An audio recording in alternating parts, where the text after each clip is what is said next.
when the customer declines maintenance and say next time, and then they say, oh, next time, and then they say next time, and then next time turns into never because they don't do the GDI maintenance and the proper oil changes and all that stuff. They come in with their car needing 4 coils, 4 plugs, catalytic converter, intake valves, or a full carbon.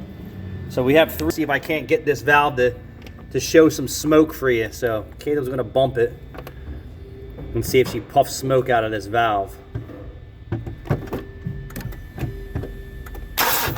Good. Crank it. Keep going.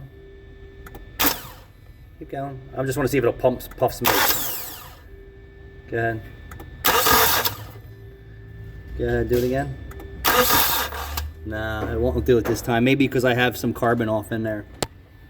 So what happened was that the valves were just so full of carbon that the valves were staying open, and we have 3 cylinders cleaned up.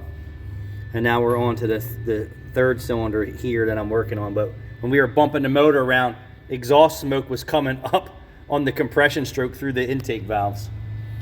I was hoping to try and get you guys some content. That's closed, Caleb. They look like they're closed. All right, let me clean up these holes.